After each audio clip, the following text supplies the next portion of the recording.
Channel asigi wari tabiriba mayam pumnamakpu Miranda Longjam isamagna ikawnona khurumjari. Ngasisu mayamgidamakta funga wari ama puduna lakjari. Wari asigi mamingna Lukhrbi Macha. Thaina mamangaida Lukhrbi amaga machanupa amaga khul amada tarak leiboire. Machanupa aduna piklingaidagi mabu chaunanaba yonarakpada Mama aduna leikai lana chilangba chatli. Yumthong yaina changni fini. Macha aduna pukak chawraklaba chahi 18-19 surakpa adwaida nongma mamada haiboire. Imana leikai yumthong lana koina chakni fini duna aibu chawnaba yopirakle. Hojikti nachasu chawre imanaba mirak tinba ngamle. Ipanga susuduna imabu thakjarage.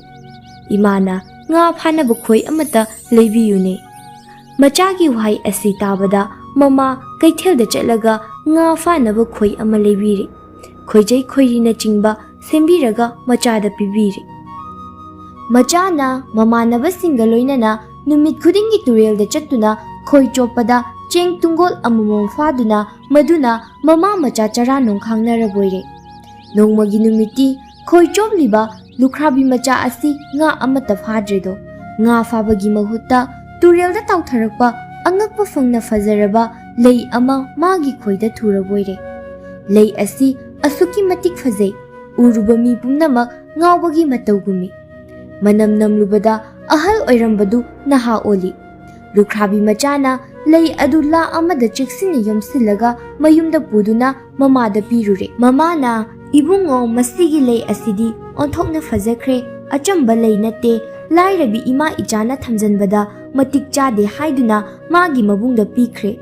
Mabungna amuk asidi aina thamjinba matik chade haiduna leibak adugi ningthauda katlure. Ningthau adu lei adu hek ubada makhai fangna penkre. Hairak poire. Hai nupa nangna ngasi purakliba lei asi ubada aihak ngakpana kham thengkre. Asuk ningthijaba leidi taibang pan asida leiramoi. Aduna ai ithanta chinba pamdre aigi leima sijagisu amata purau. Ningthaugi yathang asi tabada Lukhrabigi mabungna lei adu fanglakpagi asengba wari adu lithokjabadagi ningthauna Lukhrbi Macha adubu manai masen khara tharaga kauhalure. Lukhrbi Machana laklabada ningthauna hairei. Nangna khoida phabani haiba lei asi onthokna fajakre. Aigi lei masijagisu amatabga purakho. Karigumba puraktrabadi nahak soidana angang ongani. Ningthaugi arumba yathang asi kokta thongduna Lukhrbi Macha mamaga kaina ramlaga awang pangna asum lakpoire. Asum lakpada pukri amagi mapanda savi ningthaugi machanupi sabireima mata kharaga loinana iruzaduna leiba adu thengnaruredo. Lukhrbi Macha adu ubada sabireimana mata singda hairei. Itasa asida lagliba nupase mangonda ai leiradabane. Wafam asi mata singna ningthauda tamlure. Ningthaunasu ichanabu yarabadi fare adubu nupa macha adugi mawa amuktangdi takhige haiduna hangbada Lukhrbi Machanasu yaraduna makhoi anibu ningthauna chauna luhongbire. Adudagi Lukhrbi Macha adu sabireima luhonglamlaga angakpa lei adu thiba amuk thoklakle. Awang pangna asum lakpada nganu reima thengnaduna mabusu luhongduna lauramlaga awang pangna amuk lakpada khunu reima thengnaduna mabusu luhongduna laure. Khunu reimabu luhongduna lauraba matungda magi mapa khunu ningthauna Lukhrbi Machana lakliba khongchatki maramda khangladuna hairak poire. Ibungo nangna thiriba angakpa lei adudi tu adagi pukrigi maya asida haubani. Wa asi tabada Lukhrbi Macha adu yamna haraurami. Pukri maya aduda chatlaga lei adu ama heklaga ningthijana yomsilaga magi nupi ahunga loinana mayumda halakle. Mayum yauraba matungda konungda chattuna lei adusu ningthauda katle. Ningthaudu Lukhrbi Machagi tauba ngamba matik magul adu ubada hena kalakre. Manai sangkakpa achangbaga lonna chikna wa khanaba hokre aduga hairak poire. ꯑꯉꯛꯄ ꯂꯩ ꯑꯁꯤꯕꯨ ꯄꯨꯔꯛꯄ ꯉꯝꯕ ꯅꯍꯥꯛꯁꯤ ꯑꯆꯝꯕ ꯃꯤ ꯅꯠꯇꯦꯗꯣ꯫ ꯌꯦꯡꯉꯨꯁꯦ, ꯑꯩꯒꯤ ꯀꯣꯅꯨꯡꯒꯤ ꯃꯃꯥꯡ ꯊꯪꯕꯗ ꯂꯩꯔꯤꯕ ꯂꯩꯇꯪꯒꯥꯏ ꯃꯔꯛ ꯑꯁꯤꯗ ꯊꯣꯏꯗ꯭ꯔꯤꯡ ꯄꯣꯠ ꯑꯃ ꯍꯩꯗꯣꯛꯀꯅꯤ꯫ ꯃꯁꯤ ꯅꯪꯅ ꯅꯣꯡꯉꯥꯟꯕꯗ ꯃꯔꯨ ꯑꯃꯠꯇ ꯆꯤꯠꯊꯗꯅ ꯈꯨꯟꯒꯠꯇꯨꯅ ꯄꯩꯔꯝꯒꯗꯕꯅꯤ꯫ ꯃꯗꯨ ꯉꯝꯗ꯭ꯔꯕꯗꯤ ꯅꯍꯥꯛ ꯑꯉꯥꯡ ꯑꯣꯟꯒꯅꯤ꯫ ꯅꯤꯡꯊꯧꯒꯤ ꯑꯀꯟꯕ ꯌꯥꯊꯪ ꯑꯗꯨ ꯄꯨꯗꯨꯅ ꯂꯨꯈ꯭ꯔꯥꯕꯤ ꯃꯆꯥ ꯑꯗꯨ ꯋꯥꯈꯜꯅ ꯐꯨꯡꯕꯪꯅꯅ ꯃꯌꯨꯝꯗ ꯍꯜꯂꯛꯏ꯫ ꯌꯨꯝ ꯌꯧꯔꯒ ꯃꯍꯥꯛꯅ ꯃꯥꯒꯤ ꯇꯥꯂꯣꯏ ꯑꯍꯨꯝꯗ ꯅꯤꯡꯊꯧꯅ ꯍꯥꯏꯔꯛꯄ ꯋꯥ ꯑꯗꯨ ꯇꯝꯂꯕ ꯈꯨꯅꯨꯔꯩꯃꯅ "ꯑꯗꯨꯒꯤꯗꯃꯛꯇ ꯀꯔꯤ ꯑꯃꯠꯇ ꯋꯥꯕꯤꯔꯨꯒꯅꯨ ꯏꯕꯨꯡꯉꯣ, ꯅꯅꯥꯏ ꯅꯨꯕꯤꯅ ꯊꯕꯛ ꯑꯗꯨ ꯁꯣꯏꯗꯅ ꯄꯥꯡꯊꯣꯛꯅꯕ ꯁꯤꯟꯖꯒꯅꯤ"꯫ ꯋꯥꯍꯩ ꯑꯗꯨ ꯇꯥꯕꯗ ꯂꯨꯈ꯭ꯔꯥꯕꯤ ꯃꯆꯥ ꯑꯗꯨ ꯃꯄꯨꯛꯅꯤꯡ ꯈꯔ ꯇꯞꯊꯖꯔꯕꯣꯏꯔꯦ꯫ ꯑꯍꯤꯡ ꯑꯣꯏꯔꯦ, ꯈꯨꯅꯨꯔꯩꯃ ꯃꯄꯥꯜꯗ ꯊꯣꯛꯂꯛꯂꯒ ꯃꯃꯥꯏ ꯑꯋꯥꯡ ꯑꯣꯟꯗꯨꯅ ꯃꯄꯥ ꯅꯤꯡꯊꯧꯕꯨ ꯀꯧꯖꯔꯛꯏ꯫ "ꯍꯦ ꯏꯄꯥ ꯈꯨꯅꯨ ꯅꯤꯡꯊꯧ, ꯏꯄꯥꯅ ꯆꯥꯟꯕꯤꯗꯨꯅ ꯏꯇꯥ ꯈꯨꯅꯨ ꯃꯌꯥꯝ ꯊꯥꯕꯤꯔꯛꯎ"꯫ ꯃꯆꯥꯅ ꯍꯥꯏꯖꯕ ꯑꯁꯤ ꯇꯥꯕꯤꯗꯨꯅ ꯈꯨꯅꯨ ꯅꯤꯡꯊꯧꯅ ꯈꯨꯅꯨ ꯃꯌꯥꯝ ꯊꯥꯕꯤꯔꯛꯂꯦ꯫ ꯈꯨꯅꯨ ꯃꯌꯥꯝ ꯂꯥꯛꯂꯕꯗ ꯈꯨꯅꯨꯔꯩꯃꯅ ꯍꯥꯏꯔꯛꯄꯣꯏꯔꯦ, "ꯏꯇꯥꯁꯥ, ꯅꯈꯣꯏꯅ ꯅꯇꯥ ꯑꯩꯒꯤ ꯏꯇꯦꯡ ꯑꯃꯠꯇ ꯄꯥꯡꯕꯤꯔꯝꯃꯨ꯫ ꯂꯩꯕꯥꯛ ꯑꯁꯤꯒꯤ ꯅꯤꯡꯊꯧꯒꯤ ꯀꯣꯅꯨꯡꯒꯤ ꯃꯃꯥꯡꯗ ꯂꯩꯔꯤꯕ ꯂꯩꯇꯪꯒꯥꯏ ꯃꯔꯛꯇ ꯊꯣꯏꯗ꯭ꯔꯤꯡ ꯄꯣꯠ ꯑꯃ ꯍꯩꯗꯣꯛꯂꯤꯕꯅꯤ꯫ ꯃꯗꯨ ꯅꯈꯣꯏ ꯃꯌꯥꯝꯅ ꯃꯔꯨ ꯑꯃꯠꯇ ꯆꯤꯠꯊꯗꯅ ꯈꯨꯟꯕꯤꯔꯒ ꯄꯩꯁꯤꯟꯗꯨꯅ ꯊꯝꯕꯤꯔꯝꯃꯨ, ꯑꯗꯨꯒ ꯍꯟꯕꯤꯈ꯭ꯔꯣ"꯫ ꯃꯇꯥꯒꯤ ꯋꯥ ꯑꯗꯨ ꯇꯥꯔꯕ ꯃꯇꯨꯡꯗ ꯈꯨꯅꯨ ꯃꯌꯥꯝ ꯑꯗꯨ ꯄꯥꯏꯈ꯭ꯔꯦ꯫ ꯊꯣꯏꯗ꯭ꯔꯤꯡ ꯄꯣꯠ ꯑꯃ ꯍꯩꯗꯣꯛꯂꯤꯕ ꯂꯩꯇꯪꯒꯥꯏ ꯃꯔꯛꯇꯒꯤ ꯃꯔꯨ ꯑꯃꯠꯇ ꯍꯦꯛ ꯋꯥꯠꯇꯕ ꯃꯈꯩ ꯈꯨꯟꯒꯠꯇꯨꯅ ꯄꯩꯁꯤꯜꯂꯝꯂꯒ ꯈꯨꯅꯨ ꯃꯌꯥꯝ ꯑꯗꯨ ꯃꯔꯝꯗ ꯍꯟꯈ꯭ꯔꯦ꯫ ꯅꯣꯡꯉꯥꯜꯂꯦ, ꯅꯤꯡꯊꯧꯅ ꯃꯅꯥꯏꯁꯤꯡ ꯑꯗꯨꯕꯨ ꯊꯥꯗꯨꯅ ꯌꯦꯡꯍꯜꯂꯨꯕꯗ ꯊꯣꯏꯗ꯭ꯔꯤꯡ ꯃꯔꯨ ꯃꯌꯥꯝꯗꯨ ꯑꯃꯠꯇ ꯆꯤꯠꯊꯗꯅ ꯈꯨꯟꯒꯠꯂꯒ ꯄꯩꯁꯤꯟꯗꯨꯅ ꯂꯩꯔꯝꯕ ꯑꯗꯨ ꯎꯕꯗ ꯉꯛꯄꯅ ꯈꯝ ꯊꯦꯡꯈ꯭ꯔꯦ꯫ ꯄꯥꯎ ꯑꯁꯤ ꯇꯝꯂꯨꯕꯗ ꯅꯤꯡꯊꯧꯅ ꯂꯨꯈ꯭ꯔꯥꯕꯤ ꯃꯆꯥ ꯑꯗꯨꯕꯨ ꯀꯤꯕꯅ ꯂꯣꯏꯈ꯭ꯔꯦ꯫ ꯅꯣꯡꯃꯗꯤ ꯁꯣꯏꯗꯅ ꯅꯤꯡꯊꯧꯒꯤ ꯈꯨꯕꯝ ꯁꯤꯟꯈ꯭ꯔꯒꯅꯤ, ꯃꯗꯨꯅ ꯃꯥꯕꯨ ꯍꯥꯠꯇꯕ ꯌꯥꯗ꯭ꯔꯦ ꯍꯥꯏꯗꯨꯅ ꯃꯅꯥꯏ ꯁꯪꯀꯛꯄꯒ ꯑꯃꯨꯛ ꯇꯥꯟꯅꯔꯦ꯫ ꯅꯤꯡꯊꯧꯅ ꯂꯨꯈ꯭ꯔꯥꯕꯤ ꯃꯆꯥꯕꯨ ꯀꯧꯈꯠꯂꯒ ꯍꯥꯏꯔꯦꯗꯣ, "ꯅꯪ ꯇꯧꯕ ꯌꯥꯝꯅ ꯉꯝꯂꯦ꯫ ꯐꯔꯦ, ꯌꯦꯡꯉꯣꯏ, ꯍꯌꯦꯡꯗꯤ ꯑꯩꯅ ꯐꯧ ꯁꯪꯕꯥꯏ 2 ꯀꯣꯅꯨꯡꯒꯤ ꯄꯨꯈ꯭ꯔꯤꯗ ꯍꯩꯊꯒꯅꯤ꯫ ꯃꯁꯤ ꯃꯔꯨ ꯑꯃꯠꯇ ꯋꯥꯠꯇꯅ ꯈꯨꯟꯒꯠꯂꯒ ꯂꯩꯔꯥꯏꯗ ꯄꯩꯒꯗꯕꯅꯤ꯫ ꯉꯝꯗꯕ ꯊꯣꯛꯂꯕꯗꯤ ꯅꯍꯥꯛ ꯑꯉꯥꯡ ꯑꯣꯟꯒꯅꯤ"꯫ ꯂꯨꯈ꯭ꯔꯥꯕꯤ ꯃꯆꯥ ꯃꯌꯨꯝꯗ ꯍꯟꯈ꯭ꯔꯦ꯫ ꯃꯥꯒꯤ ꯅꯨꯄꯤ ꯑꯍꯨꯝꯗ ꯇꯝꯂꯔꯦ꯫ ꯃꯥꯒꯤ ꯅꯨꯄꯤ ꯉꯥꯅꯨꯔꯩꯃꯅ ꯍꯥꯏꯔꯛꯄꯣꯏꯔꯦ, "ꯏꯕꯨꯡꯉꯣ, ꯃꯗꯨꯒꯤꯗꯃꯛꯇꯗꯤ ꯀꯔꯤ ꯑꯃꯠꯇ ꯆꯤꯡꯅꯕꯤꯔꯨꯅꯨ, ꯅꯅꯥꯏ ꯅꯨꯄꯤ ꯑꯩ ꯂꯩꯖꯩ꯫ ꯑꯩꯅ ꯁꯣꯏꯗꯅꯕ ꯁꯤꯟꯖꯒꯅꯤ"꯫ ꯂꯨꯈ꯭ꯔꯥꯕꯤ ꯃꯆꯥꯗꯨ ꯃꯊ꯭ꯋꯥꯏ ꯅꯨꯡꯉꯥꯏꯅ ꯄꯣꯊꯥꯗꯨꯅ ꯂꯩꯈ꯭ꯔꯦ꯫ ꯑꯍꯤꯡꯗꯨꯗ ꯉꯥꯅꯨꯔꯩꯃꯅ ꯃꯄꯥꯟꯗ ꯊꯣꯛꯂꯛꯇꯨꯅ ꯁꯨꯃꯥꯡ ꯃꯇꯣꯟꯗ ꯃꯃꯥꯏ ꯑꯋꯥꯡ ꯑꯣꯟꯗꯨꯅ ꯃꯄꯥ ꯉꯥꯅꯨ ꯅꯤꯡꯊꯧꯕꯨ ꯀꯧꯖꯔꯦꯗꯣ, "ꯍꯥ ꯏꯄꯥ ꯏꯕꯨꯡꯉꯣ, ꯅꯆꯥꯅ ꯀꯧꯕ ꯑꯁꯤ ꯇꯥꯕꯤꯌꯨ꯫ ꯏꯄꯥ ꯏꯕꯨꯡꯉꯣꯅ ꯆꯥꯟꯕꯤꯗꯨꯅ ꯅꯆꯥꯒꯤ ꯅꯅꯥꯛꯇ ꯏꯇꯥ ꯉꯥꯅꯨ ꯃꯌꯥꯝ ꯑꯗꯨ ꯊꯥꯕꯤꯔꯛꯎꯅꯦ"꯫ ꯃꯆꯥꯅ ꯍꯥꯏꯖꯕ ꯑꯗꯨ ꯃꯄꯥ ꯉꯥꯅꯨ ꯅꯤꯡꯊꯧꯅ ꯇꯥꯕꯤꯔꯗꯨꯅ ꯉꯥꯅꯨ ꯃꯌꯥꯝ ꯃꯆꯥ ꯉꯥꯅꯨꯔꯩꯃꯒꯤ ꯃꯅꯥꯛꯇ ꯊꯥꯕꯤꯔꯛꯂꯦꯗꯣ꯫ ꯉꯥꯅꯨꯔꯩꯃꯅ ꯃꯇꯥ ꯉꯥꯅꯨ ꯃꯌꯥꯝꯗꯨꯗ ꯍꯥꯏꯔꯛꯄꯣꯏꯔꯦ, "ꯏꯇꯥꯁꯥ, ꯉꯁꯤꯗꯤ ꯅꯈꯣꯏ ꯃꯌꯥꯝꯅ ꯅꯇꯥ ꯑꯩꯒꯤ ꯏꯇꯦꯡ ꯄꯥꯡꯕꯤꯌꯨ꯫ ꯅꯤꯡꯊꯧꯒꯤ ꯀꯣꯅꯨꯡꯒꯤ ꯄꯨꯈ꯭ꯔꯤꯗ ꯅꯤꯡꯊꯧꯅ ꯐꯧ ꯁꯪꯕꯥꯏ 2 ꯍꯩꯊꯈ꯭ꯔꯕꯅꯤ꯫ ꯍꯌꯦꯡ ꯑꯌꯨꯛ ꯅꯣꯡꯉꯥꯟꯗ꯭ꯔꯤꯉꯩꯒꯤ ꯃꯅꯨꯡꯗ ꯐꯧꯁꯤꯡ ꯑꯗꯨ ꯃꯔꯨ ꯑꯃꯠꯇ ꯆꯤꯠꯊꯗꯅ ꯈꯨꯟꯒꯠꯂꯒ ꯄꯨꯈ꯭ꯔꯤ ꯃꯅꯥꯛꯇ ꯄꯩꯁꯤꯟꯗꯨꯅ ꯊꯝꯕꯤꯔꯝꯃꯨ꯫ ꯃꯗꯨ ꯂꯣꯏꯔꯒ ꯏꯇꯥꯁꯤꯡ ꯍꯟꯕꯤꯈ꯭ꯔꯣ"꯫ ꯃꯇꯥ ꯉꯥꯅꯨꯔꯩꯃꯅ ꯍꯥꯏꯖꯔꯛꯄꯒꯤ ꯃꯇꯨꯡ ꯏꯟꯅ ꯉꯥꯅꯨ ꯃꯌꯥꯝꯅ ꯀꯣꯅꯨꯡꯒꯤ ꯄꯨꯈ꯭ꯔꯤ ꯇꯝꯅ ꯆꯠꯂꯒ ꯏꯁꯤꯡ ꯃꯅꯨꯡꯗ ꯍꯩꯊꯈ꯭ꯔꯕ ꯐꯧ ꯁꯪꯕꯥꯏ 2ꯗꯨ ꯃꯔꯨ ꯑꯃꯠꯇ ꯆꯤꯠꯊꯗꯅ ꯈꯨꯟꯒꯠꯇꯨꯅ ꯄꯨꯈ꯭ꯔꯤ ꯃꯄꯥꯟꯗ ꯄꯩꯁꯤꯜꯂꯝꯂꯒ ꯃꯌꯨꯝ ꯃꯌꯨꯝꯗ ꯍꯟꯅꯈ꯭ꯔꯦ꯫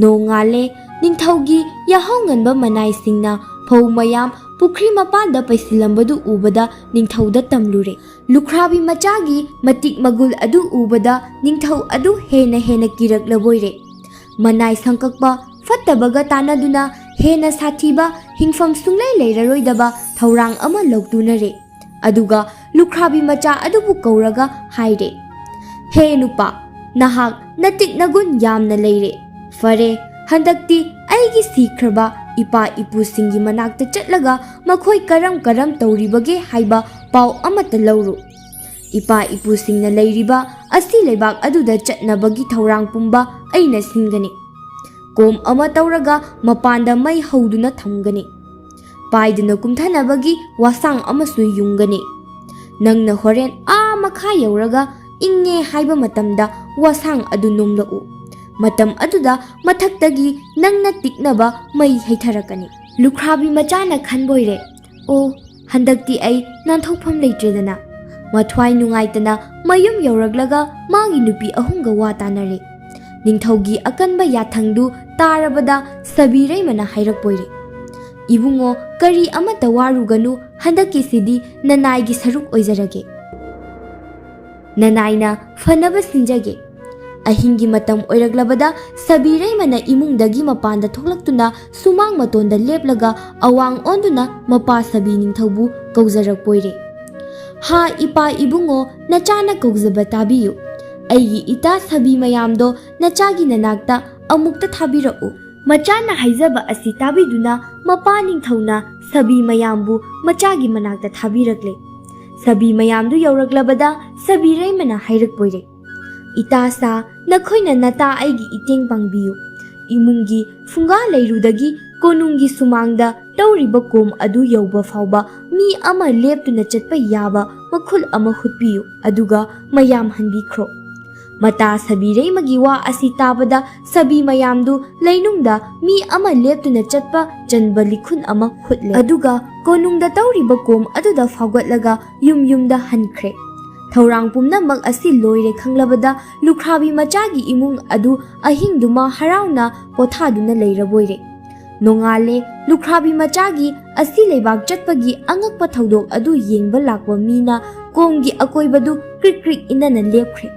Lukhrbi Machana karisu thausadaba saraduna kom manak aduda tapna changsillaklaga leptuna leiriba angam athausing ningthau maharani na chingba mathang khurumjare. Aduga hairakpoire. Angam athausing aduga leibak praja pumnamak aigi handaki khongset asi mahai yanba oizarage. Iningthaugi leikhidraba ahal laman ipa ipu singdugi pau ama lauzaraga aihak thuna amuk hanjarake. Horen aina makha asum kumthakhibada karigumba inglaglabadi wa asi nomjarake. Matam aduda mathakta hauduna thamliba mai asi haithabirau. Mayam pumnamak adusu yanare. Lukhrbi Machana kom adugi manungda yungliba wa adu paiduna tapna kumthakre. Sabi singna hulamba surung adugi machindu yaure khanglabada yungliba wasang adu nomlakpoire. Mana wasang adu hek nonglakpada mathaktagi mayamna achakpa sing maital mayam adu amuktang haitharakpadu maina komdu hauna chakhiboire. Somda Lukhrbi Machana leibaki apaba falang adu makhongna kaubadagi ningkhaiduna sabi singna hutlamba leikhul adugi manungda changkhre. Aduga mabu ngaiduna leiramba sagol apaibi adugi mathakta tongkhattuna laklaga yunggi funga leiruda phaugatuna nungaina pothaduna leiraboire. Konunglomda Lukhrbi Macha adu sikhre haina lauraduna mi pumnamak magi mayumda hanakre. Ningthau amadi manai sangkakpa phattaba anisu haraubagi ngamkhai leikhidre. Acha athak mayam tawduna ahing adu lele. Nongalaga Lukhrbi Machagi mayumda mi thaduna maral mathum areba pukhalaknaba chalhalubada Lukhrbi Machana phamthakta phamduna hidakphu thangatuna leirambadudi ningthaugi manai singdu asiba mi hingalakle haiduna pakhatuna chelaklaga ningthauda tamrure. Ningthauna mi thaduna kauhalure. Wari asum sanabada Lukhrbi Machana. Iningthau ibungogi ipa ipu pumnamak nungaina leihawi. Adubu samkakpinaba ahiba samkakpa leihaudabagi samna makoi marangdi yamna chomhore. Masi haibadagi ningthauna thajaraduna adudi aigi inai samkakpa thadaba yadrena karam tauna chatkani. Lukhrbi Machada hanglakpoire.